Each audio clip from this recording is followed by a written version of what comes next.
All right, so we've talked about firing Mike Zimmer. We've talked about benching Kirk Cousins. Now we need to talk about the next thing that this team needs to do heading into the 2021 offseason, considering that these next 10 games are rather meaningless, and that is offloading talent and dumping salary by means of trade before the deadline. So I've identified players, their cap hits, and the money that we would save if we were to trade them before June 1st. This is according to overthecap.com.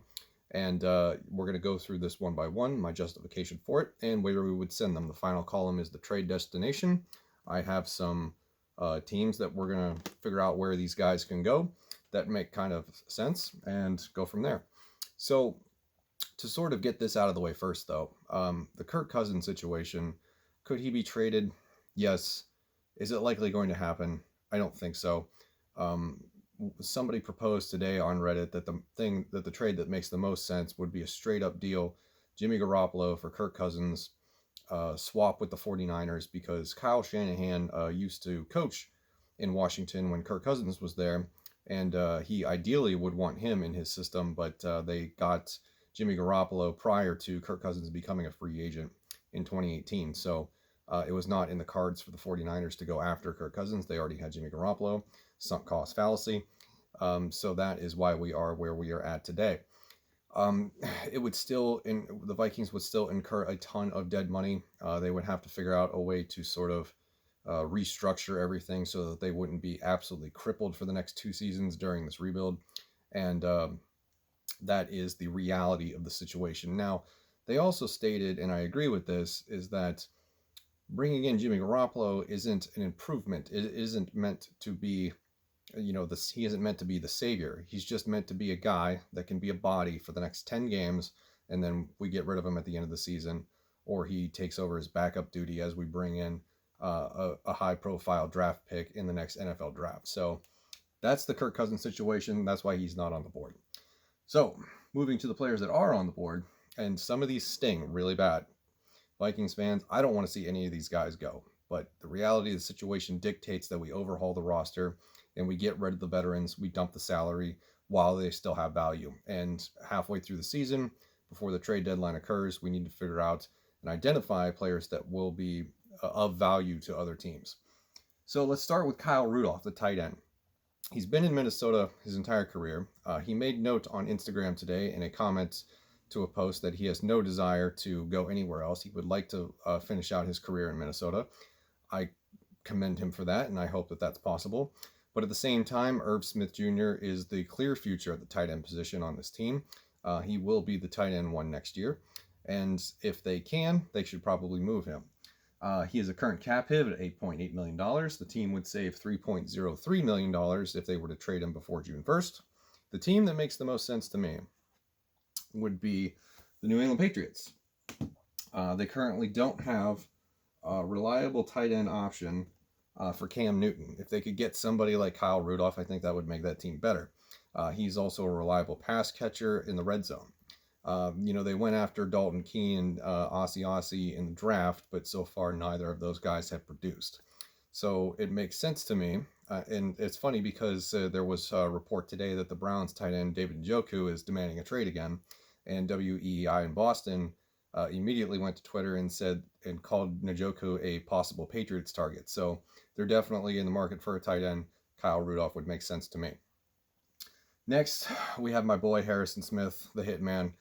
I really hope he retires as a Minnesota Viking. I don't want this to become, a reality, but he's getting up there in age.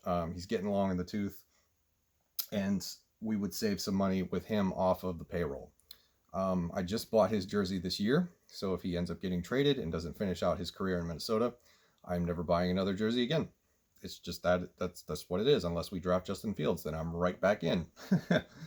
So Harrison Smith, a lot of teams could use a safety of his caliber, Pro Bowl, veteran, savvy, big-time playmaker. I think a team that is most desperate for safety help is none other than the Cleveland Browns. And I don't think Browns fans would be quick to argue that whatsoever. Right now you're playing, reanimated corpses at the position because you've lost Grant Delpit for the year. And Andrew Sendejo is probably the worst second option safety in the league right now.